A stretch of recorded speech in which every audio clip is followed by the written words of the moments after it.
हम लोगों ने लास्ट वीडियोस में यहाँ तक कवर कर लिया था।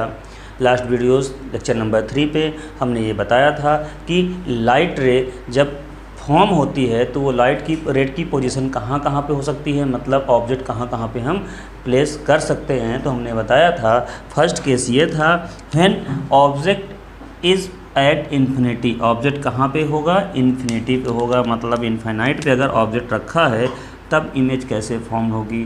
फिर ऑब्जेक्ट बियॉन्ड सी, जब सी पे पहले रखा हो कहीं पे तब इमेज कैसे फॉर्म होगी। व्हेन ऑब्जेक्ट एट सी, जब ऑब्जेक्ट सी पे रखा होगा तब इमेज कैसे फॉर्म होगी। When object place between C and F, मतलब सेंटर ऑफ कर्वेचर और फोकस के बीच रखा होगा तब कैसे फॉर्म होगा। When object placed at F, जब ऑब्जेक्ट फोकस पे प्लेस्ड होगा तब क्या होगा। और लास्ट केस था when object placed between focus and pole, focus और पोल के बीच होगा तो कैसे इमेज फॉर्म होगा। तो आइए हम वन बाय वन सीखते हैं इमेज फॉर्मेशन रे डायग्राम। ओके, इसको रिमूव कर देते हैं। तो फर्स्ट केस हमारा ये था, आपके पास एक कॉन्केव मिरर होता है। कॉन्केव मिरर सबसे पहले ड्रा करते हैं, इसको आप अच्छे से समझिएगा और इन्हीं के बेसिस क्वेश्चन आपके आएंगे तो आपको इसको सारी कुछ डिटेल में समझना है।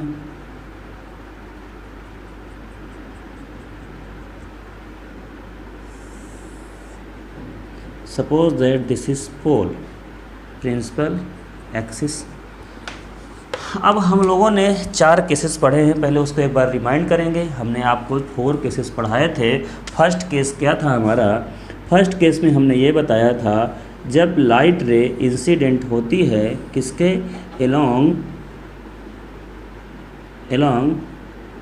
Parallel to the principal axis. जब लाइट रे प्रिंसिपल एक्सिस के पैरेलल इंसिडेंट होती है तो उस केस में क्या फिनोमेना होता है, वो लाइट रे फोकस के एलोंग पास होती है, मतलब फोकस से पास होती है।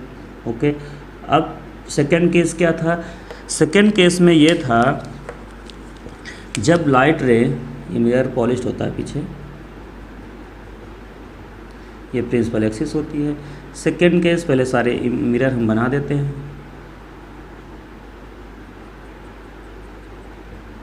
थर्ड मिरर था, आपको ये चारों केस अगर रिमाइंड रहेंगे तो आपके सारे केस हो जाएंगे। यहाँ पे दिख रहा है,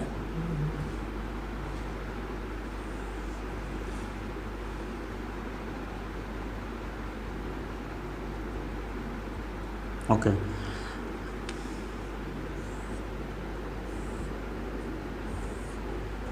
ठीक है, अब फर्स्ट केस में हमने पढ़ा था जब लाइट रे किसी प्रिंसिपल एक्सिस के पैरेलल इंसिडेंट होती है तो आफ्टर रिफ्लेक्शन वो फोकस से पास होती है। फर्स्ट केस था। सेकंड केस ये था जब लाइट रे फोकस के एलोंग इंसिडेंट होती है तो आफ्टर रिफ्लेक्शन वो प्रिंसिपल एक्सिस के पैरेलल पास होती है। ये सेकंड केस था, ये फोकस था, ये प्रिंसिपल एक्सिस के पैरेलल है। थर्ड केस ये था जब कोई लाइट रे सेंटर ऑफ कर्वेचर के एलोंग इंसिडेंट होती है तो वो उसी डायरेक्शन पे रिबाउंड हो जाती है, मतलब ये थर्ड केस था। और फोर्थ केस ये था, यहाँ पे सी था, पोल। फोर्थ केस ये था कि जब कोई लाइट रे पोल के एलोंग इंसिडेंट होती है तो वो लाइट रे क्या करती है, उतना ही एंगल बनाकर रिफ्लेक्ट होती है दूसरे डायरेक्शन पे। ठीक है, I=R और ये पोल। तो ये चारों केस आई थिंक आपको समझ में आ गए होंगे। अब इन चारों केस का यूज करके हम बार बार से अपना इमेज ड्रा करेंगे। अब आइए फर्स्ट केस हमारा ये है, when object placed eight infinite. अगर कोई ऑब्जेक्ट इन्फिनाइट पे है तो अब उससे हम 2 रे लेंगे। हमें पता है कि अगर इमेज फॉर्म करना है तो हमें 2 रे की ज़रूरत पड़ती है। तो उस ऑब्जेक्ट सपोज दैट इन्फिनाइट पे हमें नहीं पता कहाँ पे है, हमने क्या किया, उससे 2 रे को वहाँ से इंसिडेंट कराया। अगर 2 रे को हम इंसिडेंट करा रहे हैं तो बेसिकली क्या फॉर्म होगा, फॉर्म ये होगा कि वो जो 2 रे आएंगी तो एक तो यहाँ से हम ऐसे इंसिडेंट करा सकते हैं, एक पैरेलल रे जा सकती है, पैरेलल रे जो होगी वो फोकस से पास होगी, और एक रे कैसे हो सकती है, किसी और डायरेक्शन पे आ सकती है। तो हम क्या करेंगे, एक डायरेक्शन इसका और हो सकता था, अगर पैरेलल ना हो और फोकस के लॉन्ग भी ना आ रही हो, ना सेंटर ऑफ कर्वेचर के लॉन्ग आ रही हो, तो वो केस भी हो सकता है। वो केस हम इसमें समझाएंगे। Suppose that light ray incident कुछ इस टाइप से हो रही है। अब बताइए, अगर यहाँ पे सेंटर ऑफ कर्वेचर होगा तो सेंटर ऑफ कर्वेचर से वो कितना एंगल बनाएगी, कितना एंगल ड्रा करेगी, कुछ लाइन ऐसे ड्रा करेगी। पहले से डायग्राम को हम ड्रा कर लेते हैं। सी, अब ये लाइट रे कैसे पास हो रही होगी,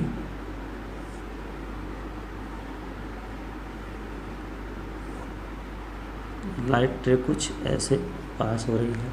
ओके, इसके बाद हम एक चीज़ देखते हैं कि अगर ये लाइट रे एक पैरेलल बीम कोई आ रही थी और उसने इमेज में, मतलब मिरर पे, कॉन्केव मिरर पे यहाँ पे इंसिडेंट हो रही है, और सेम पोल पे भी इंसिडेंट हो रहा है, तो पोल पे एक लाइट रे इंसिडेंट करते तो सेकेंड लाइट रे इंसिडेंट हो रही है कहाँ पे, पोल पे। तो अगर ये पोल पे लाइट रे इंसिडेंट हो रही होगी तो वो लाइट रे भी आफ्टर रिफ्लेक्शन कहीं से पास होगी। जब आफ्टर रिफ्लेक्शन कहीं से पास होगी तो वो कहीं यहाँ पास हो रही होगी। ठीक है, अब ये जहाँ पे जिस पॉइंट पे मिल रहे हैं उस पॉइंट को क्या कहते हैं, हम फोकस कहते हैं। ठीक है, जिस पॉइंट पे मिल रहे हैं उस पॉइंट को हम लोग इसका क्या नाम देंगे, फोकस नाम देंगे। तो आपको समझ में आ गया होगा कि लाइट रे जब भी इंसिडेंट होगी, two light ray incident on any concave mirror are meet after reflection at any point, that point is called focus in first case if object is placed at infinite। Object कहाँ पे है, infinite पे है। तो यहाँ पे आप ये इसका नेचर बता सकते हैं, आपको समझ में आ गया होगा। फिर से देख लेते हैं, ये रेड लाइट जो दिख रही है, ये लाइट कहाँ पे पास हो रही है, इंसिडेंट हो रही है इस पॉइंट पे। इस पॉइंट से आफ्टर रिफ्लेक्शन देखें तो ये यहाँ पे पास हो रही है। ब्लैक रे पोल के लॉन्ग आ रही है, इंसिडेंट हो रही है, और वो आफ्टर रिफ्लेक्शन इस डायरेक्शन में पास हो रही है। कौन सा केस था, ये वाला केस था। तो हमने इस केस का यूज किया और इस केस का यूज किया। इसमें एक और तरीका हो सकता था, अगर टू लाइट रे पैरेलल पास हो रही होती तब भी आंसर आपका आ सकता था। तो यहाँ पे ये जहाँ पे मीट कर रही हैं वो कौन सा पॉइंट होगा, वो फोकस होगा। और आप इसमें देखें तो नेचर क्या होगा ऑब्जेक्ट का, इसका इमेज का नेचर होगा डिमिनिश्ड, बहुत छोटा। और कहाँ पे लोकेशन कहाँ पे होगी, कहाँ पे वो पॉइंट होगा, फोकस पे होगा। जिसमें हम लिख लेते हैं position of the image,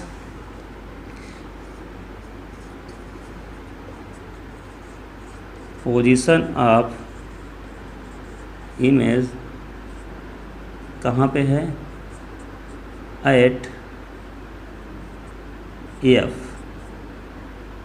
capital F. ठीक है, ये पॉइंट आप नोट कर लीजिए। यही पॉइंट पूछे जाते हैं कि जब ऐसा केस हो रहा है तो इमेज की पोजीशन कहाँ पे होती है। अच्छा, इसमें एक इसका नेचर कैसा है बताइए। नेचर कैसा होगा, नेचर होगा रियल एंड इन्वर्टेड। अब अगर आप देखें ध्यान से तो नेचर कैसा होगा, रियल इमेज होगी। क्या लाइट रे रियल पे मीट कर रही हैं, तो यस रियल पे मिल रही हैं। रियल पे मिल रही हैं तो मतलब क्या होगा, इमेज भी रियल होगी। लेकिन आपको ये पता चल गया होगा कि लाइट रे इंसिडेंट तो हो रही थी प्रिंसिपल एक्सिस के जस्ट अपवर्ड, और मीट कहाँ कर रही हैं, डाउनवर्ड। इसका मतलब क्या हुआ, जस्ट इमेज जो होगी वो इनवर्टेड होगी। इन्वर्टेड मतलब क्या होता है, उल्टा। ठीक है, इन्वर्टेड मतलब क्या होता है, उल्टा इमेज बनेगी। मतलब जैसे ऑब्जेक्ट ऐसे रहा होगा तो इमेज उसकी ऐसे बन रही है, मतलब उल्टा इमेज बन रही है। इसका नेचर क्या होगा, रियल इमेज कैसी होगी, रियल होगी और इन्वर्टेड होगी। अच्छा, एक बात और आती है, थर्ड केस, इसमें साइज़ क्या होगा। तो साइज़ भी आप देख सकते हैं, कोई इन्फिनाइट पे ऑब्जेक्ट था, वो ऑब्जेक्ट बहुत बड़ा हो सकता है। और बहुत बड़ा ऑब्जेक्ट कैसे बन रहा है, एक छोटा सा, मतलब एक पॉइंट साइज।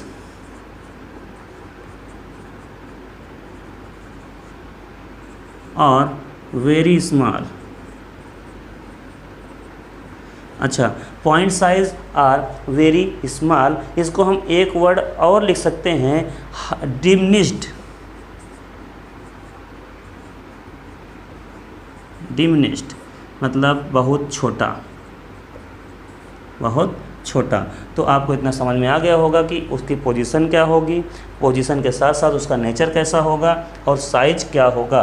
तो जब भी कोई ऑब्जेक्ट इन्फिनाइट पे रखा होगा तो इमेज कहाँ बनेगा, फोकस पे बनेगा, और उसकी इमेज रियल होगी, इन्वर्टेड होगी, और पॉइंट साइज होगा मतलब वेरी स्मॉल होगा या हाईली डिमिनिश्ड होगा। ठीक है, तो फर्स्ट केस आपको समझ में आ गया होगा कि ऑब्जेक्ट अगर इन्फिनाइट पे है तो उसके साथ क्या क्या चीज़ें होने वाली हैं। अब यहाँ पे आपको एक चीज़ नहीं समझ में आई होगी कि ये कहाँ से आ गया नया। तो ये रे हो सकता है ये रिफ्लेक्शन की प्रॉपर्टी को फॉलो कर रहा है। आपके मिरर पे कई सारी रे आ सकती हैं अगर आप, लेकिन बेसिक 4 रे ही होती हैं। बेसिक 1 2 3 4 केस से हमारे सारे सॉल्व होते हैं क्वेश्चन। तो हम लोग इसको पढ़ते हैं। अब आइए सेकंड केस देखते हैं।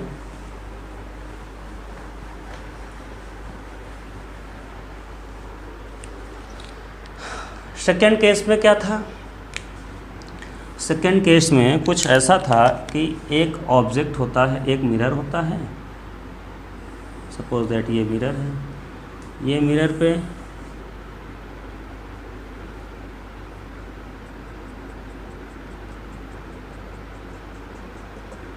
ये पोल है। अगर ये मिरर है, इसमें पोल है, तो एक चीज़ आप ध्यान दीजिए, मिरर और पोल, इसके बाद इसमें एक लाइट रे कोई इंसिडेंट हो रही है। तो सबसे पहले आपको एक सेंटर ऑफ कर्वेचर मेंशन कर देना है। Centre of curvature suppose that यहाँ पे है। तो सेंटर ऑफ कर्वेचर से पहले अगर कोई ऑब्जेक्ट प्लेस होता है तो ये केस कौन सा है, when object is beyond C. Object कहाँ पे है, beyond C. Object beyond C, suppose that हमारा ऑब्जेक्ट ये प्लेस कर दिया गया। अब बताइए, आपको इमेज फॉर्म करना है तो आपके पास 2 रेज कम से कम होनी चाहिए। आप 2 रे को यहाँ पे अगर इंसिडेंट कराएंगे तो कौन कौन से रे इंसिडेंट कराएंगे हम लोग। फर्स्ट रे इंसिडेंट कराते हैं पैरेलल, एंड सेकेंड हम कोई सी भी ले सकते हैं। मतलब आप इन चारों केस में से कोई सी रे ले लीजिए, आपका डायग्राम फॉर्म हो जाएगा। और डायग्राम कहाँ फॉर्म होगा वो भी पता चल जाएगा। ठीक है, तो आपको समझना है कि हम कैसे रे डायग्राम बनाएंगे। तो फर्स्ट ऑफ ऑल आप इससे 2 रे पास करेंगे, कहाँ, मिरर की तरफ। तो सबसे पहले हमने एक पैरेलल लाइट पास कराई मिरर की तरफ। ये तो आपने पढ़ा है, जब पैरेलल लाइट मिरर में इंसिडेंट होती है तो वो आफ्टर रिफ्लेक्शन कहाँ से पास होती है, फोकस से पास होती है। तो हमने फोकस से पास करा दिया, और जहाँ से पास हो रही है उसका नाम फोकस भी रख दिया। तो अब यहाँ पे एक चीज़ आपको ध्यान देना है कि ये इसके एलांग एक नॉर्मल होगा और इंसिडेंट एंगल आई और आर इक्वल होंगे। तो ये लॉजिक यहाँ पे फॉलो कर रहा होगा। ठीक है, अच्छा अब सेकेंड रे हम कहाँ से पास कराते हैं। सेकेंड रे पास कराने के लिए हमारे पास डायग्राम इधर बने हुए हैं। इन डायग्राम में अगर आप देखें तो आप या तो फोकस से पास करा दीजिए। अगर आपने फोकस से पास कराया तो पैरेलल होकर वो यहीं टच करेगी, देख लीजिए। अगर आपने सी के लॉन्ग पास करा दिया तो सी के लॉन्ग पास कराएंगे तो यहाँ से फिर से पास होगी इसी डायरेक्शन में, तो फिर से यहीं टच करेगी। अगर आपने पोल से पास कराया तो पोल से पास कराने में ये रे यहाँ आएगी और यहाँ से फिर से ऐसे आएगी, फिर से यहीं टच करेगी। मतलब क्या है, आप इस रे को लेने के बाद किसी और रे को भी ले सकते हैं, एनीवन। ऐसा नहीं है कि आपकी बुक में लिखा है पूरे यहाँ से पास हो रही है तो आप भी फोकस से पास करा रहा है तो आप फोकस से पास कराइए, ऐसा कुछ नहीं है। आप एनी 2 रे, 4 केस में से 2 रे कोई ले लीजिए, बस ऑब्जेक्ट आपका कहाँ रखा होना चाहिए, सी पे रखा होना चाहिए। तो आपकी जो मर्जी ले सकते हैं। चलिए हम लेते हैं सेकेंड केस ले लेते हैं। अब सेकेंड केस में क्या है, फोकस से पास हो रही लाइट। ठीक है, हमने फोकस से पास करा दिया, ये लाइट रे फोकस से पास हो रही है। ओके, लाइट रे फोकस से जब पास होगी तो वो लाइट रे फोकस से पास होने के बाद पैरेलल होती है, तो लाइट रे पैरेलल करा दीजिए। ये पैरेलल आ गई। अब जब पैरेलल आएगी तो ब्लू और रेड कहाँ पे कट कर रही हैं, जिस पॉइंट पे कट करेंगी उसी पॉइंट से प्रिंसिपल एक्सिस से हम एक लाइन ड्रॉ करते हैं। अब हमें यहाँ पे इम्पोर्टेंट चीज़ ये समझना है कि अगर ये पॉइंट ए था तो ये पॉइंट भी ए ही होगा, मतलब उसका नाम हमने ए डैश रख दिया। अगर ये बी होगा तो इस पॉइंट का नाम होगा बी डैश, मतलब इसकी इमेज फॉर्म हो चुकी है। तो इस केस में अगर हम देखें नेचर क्या होगा, मतलब पहले पोजीशन देखेंगे। फिर पोजीशन कहाँ पे होगा आप बता सकते हैं, पोजीशन कहाँ होगा, between C and F, C और एफ के बीच बन रहा है। देखिए सी और एफ के बीच इमेज बन रही है कि नहीं बन रही है, तो बिटवीन सी एंड एफ या एफ एंड सी।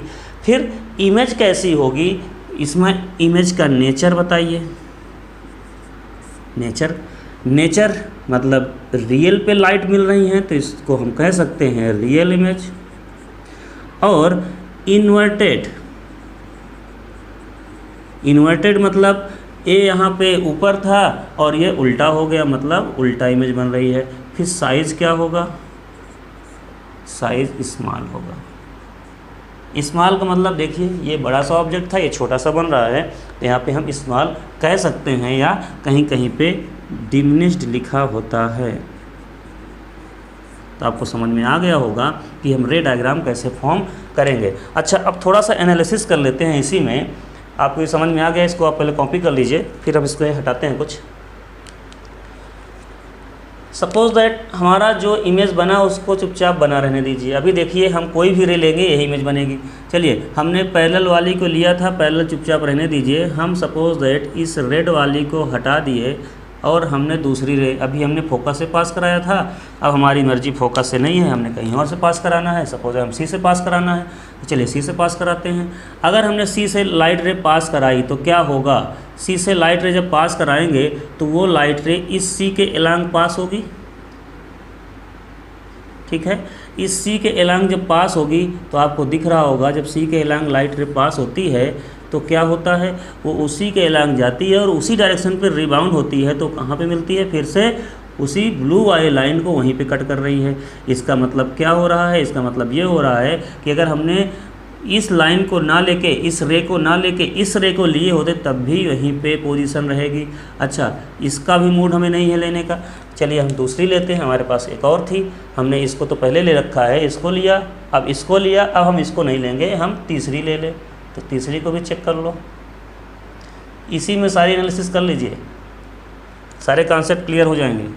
ठीक है, ये हमारी इमेज फॉर्म थी, ये हमारी लाइन थी। ठीक है, अब हमने क्या किया कि हमारे पास जो लाइट लास्ट वाली लाइट थी, लास्ट लाइट को हमने पास कराई, ये पास कराया पोल से। अब जब पोल से पास कराएंगे तो आफ्टर रिफ्लेक्शन ये लाइट रे जो ब्लू वाली है वो कहीं ना कहीं फिर से कटेगी, और कहाँ कटेगी, फिर से उसी पॉइंट पर कट गई।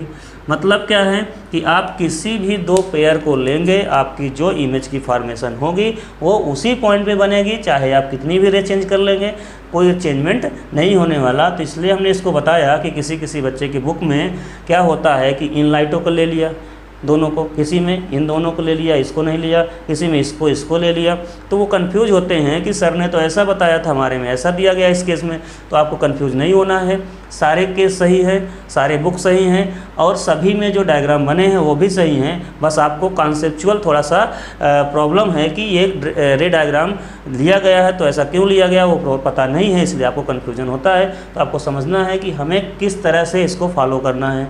अब आपको समझ में आई थिंक आ गया होगा। हम लोग आते हैं नेक्स्ट थर्ड केस में, इसको आप नोट कर लीजिए।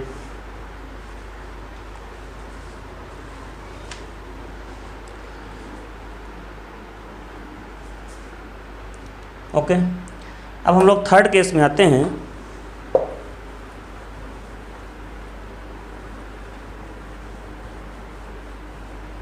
थर्ड केस हमारा ये था कि व्हेन ऑब्जेक्ट प्लेस्ड एट सी, सबसे इजी केस और most important case. Most important इसलिए है, इसका केस कभी कभी ये पूछता है कि ऑब्जेक्ट कहाँ पे रखें कि इमेज की जो साइज़ है वो उतना ही रहे जितना ऑब्जेक्ट है, तो वो होता है सी। ठीक है, हमारे पास सपोज दैट ये प्रिंसिपल एक्सिस है, ये मिरर है, ये तो आप जान गए होंगे, रट गया होगा बिल्कुल, इसका नाम प्रिंसिपल एक्सिस है, ये पोल है। अब हमारे ऑब्जेक्ट कहाँ पे प्लेस कर दिया जाए, सपोज दैट ये हमारे पास एक सी है, हमने सी पे प्लेस कर दिया, ये ऑब्जेक्ट को खड़ा कर दिया। अब ऑब्जेक्ट को यहाँ जब प्लेस करते हैं तो इससे रे डायग्राम बनाने के लिए हमको 2 रे चाहिए, किसी को ले लो। चलो थोड़ा सा आसान ये रहता है, पैरेलल वाली को आप ले लेते हैं, थोड़ा आपको आसान लगेगा। तो आप पैरेलल लाइट से एक पास करा देते हैं। चलिए ब्लैक लाइट पास हो रही है, ये गई, ये कहाँ से पास हो जाएगी, फोकस से पास हो जाएगी, ये निकल गई, ठीक है। इसके बाद आप सेकेंड लाइट लेते हैं, कौन सी सेकेंड लाइट, ये लेते हैं,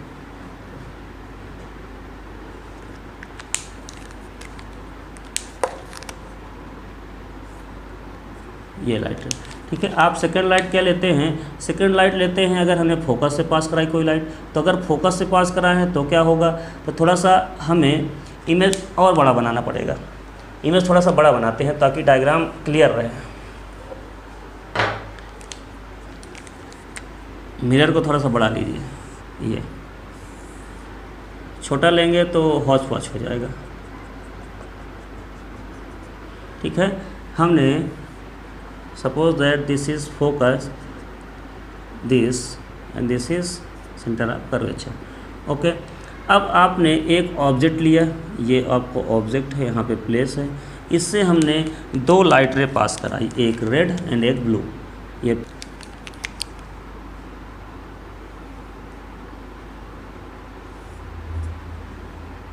ओके। तो अब जब कोई लाइट रे कहाँ पे रखा होता है, कहाँ पे ऑब्जेक्ट कहाँ पे होता है, एट सी पे प्लेस होता है, तो उस केस में क्या होता है, उससे जो parallel beam, parallel light pass होती है तो वो आफ्टर रिफ्लेक्शन फोकस से पास होगी। जब फोकस से पास होगी तो वो इस पॉइंट पे आ रही है, इंसिडेंट हो रही है, मतलब यहाँ पे रिफ्लेक्ट होने के बाद आ रही है।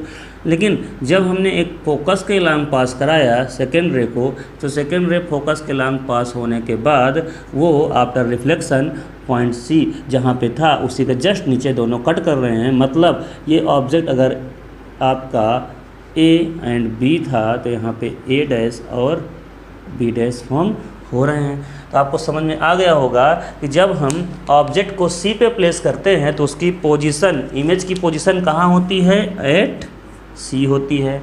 नेचर कैसा होता है, रियल होता है, और कैसी होती है, इन्वर्टेड, उल्टा होती है। साइज कैसा होता है, सेम साइज होता है या इक्वल साइज होता है। तो आपको थर्ड केस भी समझ में आ गया होगा, व्हेन ऑब्जेक्ट प्लेस्ड एट सी, ये हमारा थर्ड केस था। जब ऑब्जेक्ट को हमने सी पे प्लेस किया था तो हमारा केस क्या था कि ऑब्जेक्ट को अगर सी पे प्लेस करते हैं तो उससे आफ्टर रिफ्लेक्शन जो इमेज फॉर्म होती है वो सी पे ही फॉर्म होती है, उसका नेचर रियल एंड इन्वर्टेड होता है और size same equal to the object होता है। अब इसके बाद हमारा फोर्थ केस है। फोर्थ केस आइए समझते हैं।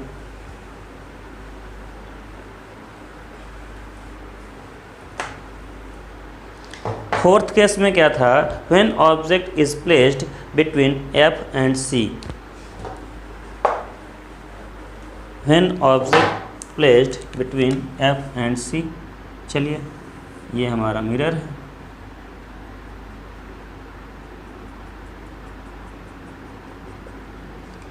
अगर ये हमारा मिरर है तो यहाँ पे सेंटर ऑफ कर्वेचर भी होगा और फोकस भी होगा।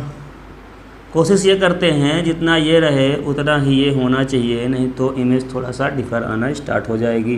तो अगर सेंटर ऑफ कर्वेचर यहाँ है, फोकस यहाँ है, तो आपको समझना है अब हमें ऑब्जेक्ट को कहाँ प्लेस करना है, बिटवीन सी एंड एफ। हमारा फोर्थ केस है ऑब्जेक्ट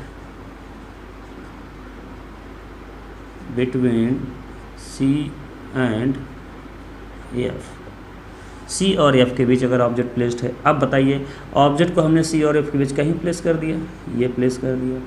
अब यहाँ पे इस ऑब्जेक्ट पे अगर आप थोड़ा सा ध्यान दें तो क्या हो रहा है फिनोमेना, बताइए।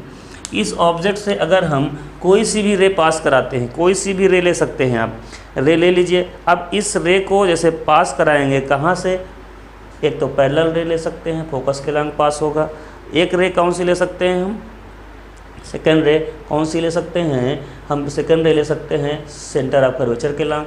तो सेंटर ऑफ कर्वेचर के लॉन्ग अगर पास कराएंगे तो थोड़ा सा ऑब्जेक्ट को हमको और आगे प्लेस करना पड़ेगा, वहाँ से भी इमेज फॉर्म हो जाएगी, बट थोड़ा सा सी एंड एफ। अब अगर यहाँ पे हम इससे एक लाइट पास कराते हैं parallel to the principal axis, after reflection ये लाइट पास होती है फॉर्म फोकस, ठीक है, फोकस से फॉर्म हो गई। अब सेकेंड क्या होता है, हमने लाइट रे पास कराई कहाँ से, सेंटर ऑफ कर्वेचर के long.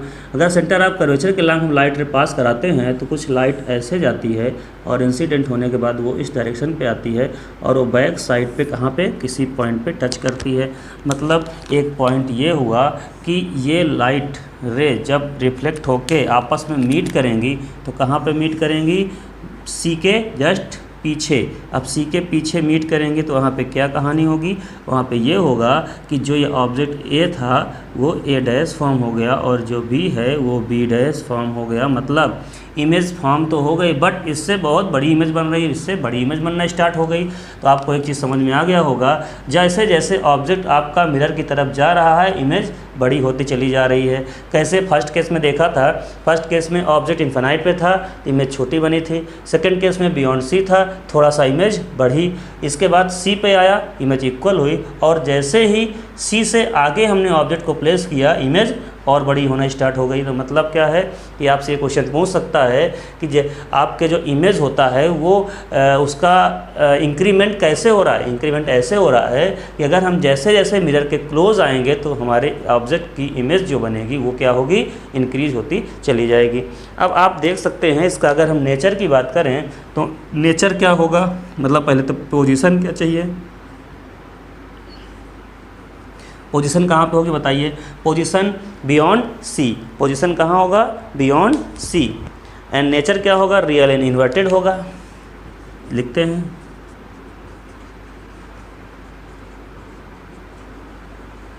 Beyond C nature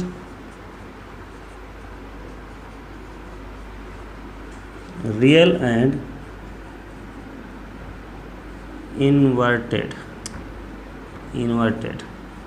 okay, nature क्या होगा, रियल एंड इन्वर्टेड होगा। और लास्ट केस क्या होता है, लास्ट बात क्या होती है इसमें कि इसका जो नेचर के बाद ये साइज क्या होगा, तो साइज आप लिख सकते हैं इन लार्ज।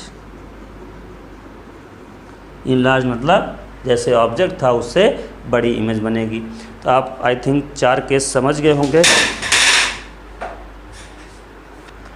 अब हम लोग आगे नेक्स्ट केस करेंगे। नेक्स्ट केस में क्या था, fifth case, when object placed at focus. जब ऑब्जेक्ट को हम फोकस पे प्लेस करते हैं तो क्या होता है बताइए भाई।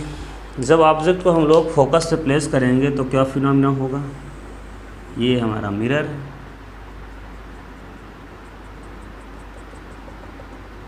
हमने ऑब्जेक्ट को फोकस पे प्लेस कर दिया। सपोज दैट ये फोकस था, ये सेंटर ऑफ कर्वेचर है, तो हमने ऑब्जेक्ट को सपोज यहाँ पे फोकस पे प्लेस कर दिया। चलिए प्लेस करते हैं, ये फोकस पे प्लेस कर दिया। हमारा फिफ्थ केस है when object is placed at focus. तो अगर फोकस पे प्लेस करते हैं तो क्या फिनोमिना होगा बताइए भाई। अब फिनोमिना तो यही होगा कि हमारे पास 4 रे हैं, 4 रे से हम डायग्राम बना सकते हैं, 4 रे का काम है पूरा। तो हमारे पास 2 रे उनमें से ले लीजिए, कोई भी 2 उठा लीजिए। हम पहला केस ये देखेंगे, अगर हम लाइट को कहाँ से पास करा रहे हैं, प्रिंसिपल एक्सिस के पैरेलल। प्रिंसिपल एक्सिस के पैरेलल जब लाइट पास होती है तो वो कहाँ से पास होती है, आफ्टर रिफ्लेक्शन फोकस के अलोंग पास हो जाती है, फोकस से पास हो जाती है। सेकेंड केस, जब लाइट रे को हम सेंटर ऑफ कर्वेचर से पास कराते हैं तो आफ्टर रिफ्लेक्शन वो क्या होती है, आफ्टर रिफ्लेक्शन वो लाइट उसी डायरेक्शन पे रिबाउंड हो जाती है। सेंटर ऑफ कर्वेचर के अलोंग अगर ये पास होगी तो उसी डायरेक्शन पे रिबाउंड होती है और वो कुछ ऐसे फॉर्म करती है। ठीक है, ये अब बताइए ये लाइट रे कहीं मिल सकती हैं, ये लाइट रे आई थिंक कहीं नहीं मिल सकती। क्यों, क्योंकि दोनों एक दूसरे के पैरेलल हैं और पैरेलल लाइट रे हमेशा कहाँ मिलती हैं, इन्फिनाइट पे मिलती हैं। तो पैरेलल लाइट रे इन्फिनाइट में मिलेंगी तो पोजीशन ऑफ द इमेज क्या होगी, नेचर एंड पोजीशन नेचर। और थर्ड केस क्या होता है, साइज। ये आपको बिल्कुल रट के रखना है, position nature and size. Position कहाँ होगी, एट इन्फिनिटी, एट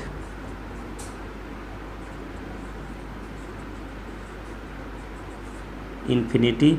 नेचर क्या होगा, real and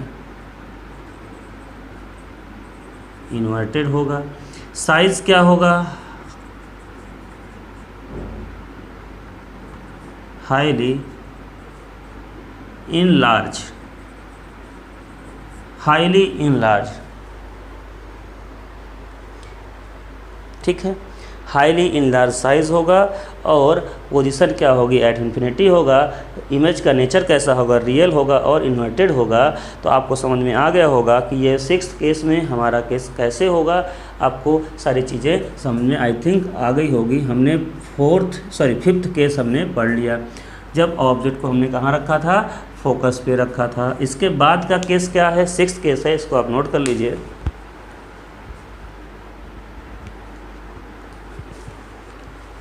next case 6th case. 6th case थोड़ा सा इसमें एक्सेप्शनल टाइप का है अभी, क्योंकि इसमें सभी में क्या होता, ऑब्जेक्ट आपका नेचर क्या था, रियल और इन्वर्टेड था। अब इसमें कोई नेचर नहीं रहेगा इसका, रियल इन्वर्टेड कुछ नहीं, सीधे हो जाएगा वर्चुअल। मतलब ये वर्चुअल इमेज फॉर्म करता है 6th केस। तो ऑब्जेक्ट कहाँ पे प्लेस करना है,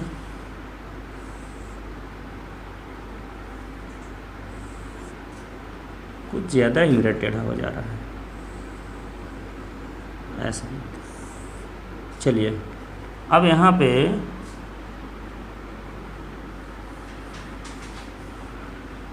थोड़ा बड़ा इमेज बनाइए, नहीं इसमें प्रॉब्लम आएगी। मिरर बड़ा होगा तो सॉल्यूशन आसान रहेगा, इमेज फॉर्मेशन आसान रहेगा, ठीक है। ये पोल है हमारे पास, ये F होता है, ये C होता है, और F और P के बीच हमने एक ऑब्जेक्ट को रख दिया। ये लीजिए, रख गया ऑब्जेक्ट। अब बताइए, ये ऑब्जेक्ट जब प्लेस कर दिया जाएगा तो इसमें क्या फिनोमेना होगा, इसमें फिनोमेना ये होगा कि ये ऑब्जेक्ट से चलने वाली जो रेज़ होंगी, सपोज दैट हमने एक रे को प्रिंसिपल एक्सिस के अबाउट यहाँ पे ड्रा किया, इंसिडेंट किया, तो वो कहाँ से पास होगी, आफ्टर रिफ्लेक्शन वो फोकस से पास होगी, ठीक है। एक ये आ गया। सेकेंड, इसी से रे निकलने वाली यहाँ से आएगी पोल से, तो पोल से आपको पता है उतना ही एंगल बना के कुछ ऐसे ये निकल जाएगी। तो क्या आप ये देख सकते हैं कि ये लाइट रे इधर कहीं मिलेंगी, इधर कहीं पे नहीं मिलेंगी और ना कभी मिलने वाली हैं, क्योंकि लगातार ये इंक्रीज हो रही हैं, दूर हट रही हैं। तो ये लाइट रे हमें कहाँ पे इंसिडेंट होंगी, कहाँ पे मिलेंगी, कुछ बैक साइड पे मिलेंगी। मतलब हम ये एज्यूम कर सकते हैं कि लाइट रे कहीं बैक साइड पे मीट कर सकती हैं। तो हमने ये इसका इमेज फॉर्म कर दिया। जैसे ही इमेज फॉर्म करेंगे तो वो इमेज कैसी होगी, जैसे ए था वैसे ए है, जैसे बी है वैसे यहाँ पे बी है। तो यहाँ पे इसकी पोजीशन क्या होगी, position beyond the mirror, mirror के पीछे होगी। इसको लिख लीजिए, बियॉन्ड या बिहाइंड, सॉरी बियॉन्ड नहीं, बिहाइंड, बिहाइंड द मिरर, ठीक है। बिहाइंड द मिरर इसकी क्या होगी, पोजीशन होगी। अच्छा, ये इमेज कैसे, इसका नेचर कैसा होगा, तो यहाँ पे लिख लीजिए nature, nature virtual and erect. Virtual होगी मतलब आभासी होगी, हमें रियल पे नहीं बन रही है, हम वर्चुअली आभास कर रहे हैं कि पीछे बन रही होगी। और इरेक्ट मतलब सीधी बन रही है, प्रिंसिपल एक्सिस के नीचे नहीं बन रही है, ऊपर बन रही है सेम डायरेक्शन पे, तो ये सीधी होगी। और इसका साइज़ क्या होगा, साइज़ भी इनलार्ज होगा। साइज़ बड़ा ही तो बन रहा है, देखिए ये छोटा सा, ये बड़ा है, ठीक है। तो आई थिंक आपको ये सारे केस समझ में आ गए होंगे वन बाय वन।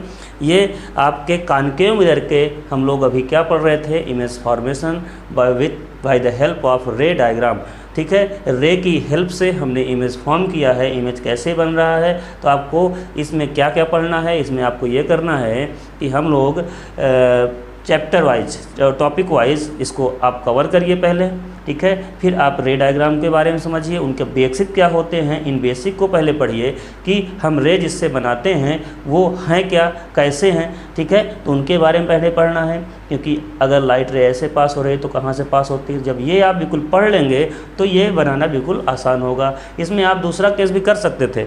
इसमें क्या है कि अगर आप ये लाइट रे ना लेते तब भी इमेज आपकी फॉर्म्ड हो सकती थी। कैसे? कुछ और तरीके से सी से पास करा दीजिए, सी से भी फॉर्म हो जाएगी। कहाँ पे मिलेगी? यहीं पे जाके मिलती। देख लीजिए, ये जैसे हमारी इमेज फॉर्म हो गई यहाँ पे, तो यहाँ पे फॉर्म तो हुई, तो ये फोकस के लंग आपने पास करा दिया, ठीक है। ये फोकस के लंग पास हो गई, ओके, ये पॉइंट से। लेकिन अगर हम सी के लंग पास कराते, सी के लंग पास कराने का मतलब कुछ ऐसा होना चाहिए, ऐसा, ठीक है। ये लाइट गई, उसी में रिबाउंड हो गई ऐसे पीछे। तो ये कुछ ऐसे देखिए, पीछे कुछ ऐसे ये बढ़ रही है, इसका जो डिस्टेंस है वो ऐसे इंक्रीज हो रहा है इधर भी। तो ऐसे इंक्रीज हो रहा है, अगर हम इसको बैक साइड पे खींचते हैं तो बैक साइड पे ये वही पॉइंट पे फिर से आ जाती है जहाँ पे हमने पहले इमेज बनाई थी। तो मेरे कहने का मतलब यहाँ पे ये है, आप इन चारों रेज में से किन्हीं टू को रेज को लेके आराम से इमेज फॉर्मेशन कर सकते हैं। कोई इसमें बाउंडेशन नहीं होता है कि आपको यही दो रे लेनी है। आप किन्हीं टू रे को लेके जो आपको ईजी लगे आप डायग्राम बना सकते हैं, उसकी प्रॉपर्टीज़ को आज मेंशन कर सकते हैं। तो आगे हम लोग नेक्स्ट लेक्चर पे मिलते हैं कुछ और रिफ्लेक्शन के बारे में लेके, जैसे मैग्नीफिकेशन क्या होता है और मैग्नीफिकेशन की क्या प्रॉपर्टीज़ हैं, प्लेन मिरर का मैग्नीफिकेशन क्या होता है, एंड आपका कर्व्ड मिरर्स के मैग्नीफिकेशंस क्या होते हैं। सारे मैग्नीफिकेशन के बारे में हम लोग डिस्कस करेंगे। तो आइए मिलते हैं नेक्स्ट वीडियो में। Thank you.